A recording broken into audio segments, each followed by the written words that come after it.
Selamat datang pada perkuliahan kedua dari perancangan dan pelaksanaan survei sebagai salah satu mata kuliah non-kredit MOOCs Massive Open Online Courses. Kali ini kita akan membahas mengenai kuesioner, pengumpulan data, dan pengukuran variabel. Kuesioner berasal dari kata question yang berarti pertanyaan, namun bentuknya juga dapat berupa pernyataan. Pernyataan dalam kuesioner digunakan untuk mengumpulkan data yang diinginkan.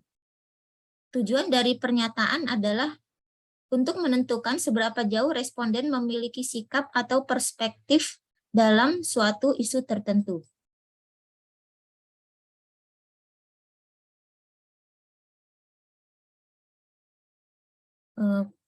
Dalam hal ini, kuesioner juga dalam merumuskan kuesioner, baik berupa pertanyaan maupun pernyataan, sangat bergantung pada cara kita mengukur variabel yang digunakan. Dalam kasus pernyataan, dilakukan perumusan pernyataan ringkas dan jelas yang kemudian ditanyakan kepada responden mengenai persetujuannya terhadap pernyataan tersebut. Tidak ada batasan mengenai jenis kuesioner, sehingga baik bentuk pertanyaan maupun pernyataan dapat digunakan secara bersamaan. Jenis kuesioner, ada dua jenis kuesioner, yaitu kuesioner tertutup dan kuesioner terbuka. Kuesioner tertutup. Dalam kuesioner tertutup, responden diminta untuk memilih suatu jawaban dari suatu daftar jawaban yang disediakan peneliti. Sering digunakan dalam survei karena memberikan keseragaman jawaban sehingga data yang diperoleh lebih mudah diolah. Bentuk ini juga memudahkan responden dalam menjawab kuesioner. Contoh kuesioner tertutup, setiap hari Sabtu pagi saya melakukan olahraga. Jawabannya sudah tersedia, yaitu sangat tidak setuju, biasa saja, setuju, sangat setuju. Contoh kuesioner tertutup untuk anak-anak. Setiap hari Sabtu pagi, saya suka menonton film kartun di televisi. Pilihan jawabannya dapat berupa ekspresi wajah. Untuk kuesioner terbuka adalah kuesioner yang harus dijawab oleh responden secara bebas. Memberi peluang pada responden untuk memberikan jawaban yang mendalam. Memberi peluang pada responden untuk menanyakan yang lebih mendalam dari jawaban yang diberikan responden. Kuesioner terbuka memungkinkan untuk mendapatkan jawaban yang tidak terpikirkan oleh peneliti sebelumnya. Memungkinkan untuk mendapatkan jawaban yang tidak terpikirkan oleh peneliti sebelumnya.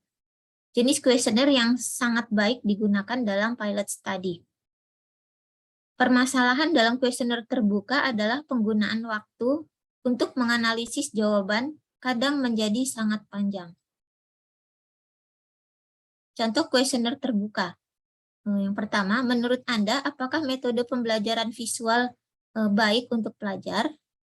Contoh kedua, menurut Anda, apakah anak yang aktif bermain game online dapat kehilangan fokusnya terhadap belajar? Jadi ini jawabannya bebas. Responden dapat menjawab secara bebas.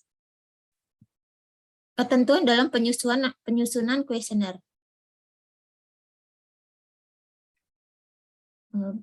Dalam penyusunan kuesioner, peneliti harus memahami tujuan penelitian, sehingga hanya pertanyaan yang relevan yang ditanyakan.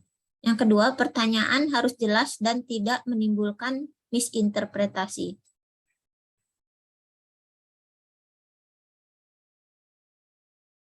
Yang ketiga, pertanyaan harus disampaikan dengan tepat sesuai dengan apa yang dimengerti oleh responden. Yang keempat, jangan berasumsi bahwa responden dapat mengerti sendiri apa yang ditanyakan. Jadi pertanyaan harus jelas. Yang kelima, hindari pertanyaan ganda. 6. Hindari pertanyaan yang mengarahkan. Contoh pertanyaan yang mengarahkan adalah, sebagai pendidik, saya akan memberikan beasiswa kepada murid yang kurang mampu. Contoh ini mengarahkan responden pada jawaban iya. Sehingga perlu perbaikan, yaitu saya memberikan beasiswa kepada murid yang kurang mampu. Yang ketujuh, cermati pertanyaan yang sensitif seperti income, seperti misalnya menanyakan income, status KDRT, dan sebagainya. 8, pertanyaan harus realistis. Peneliti harus peka apakah responden bisa menjawab pertanyaan atau tidak. Yang 9, pertanyaan harus melindungi kepentingan responden. Jangan mencantumkan nama. 10, pertanyaan singkat. 11, hindari kalimat negatif sebisa mungkin. Ke-12, pertanyaan mengacu pada tujuan penelitian. Yang berikutnya adalah pengumpulan data yang akan dijelaskan pada video selanjutnya. Terima kasih.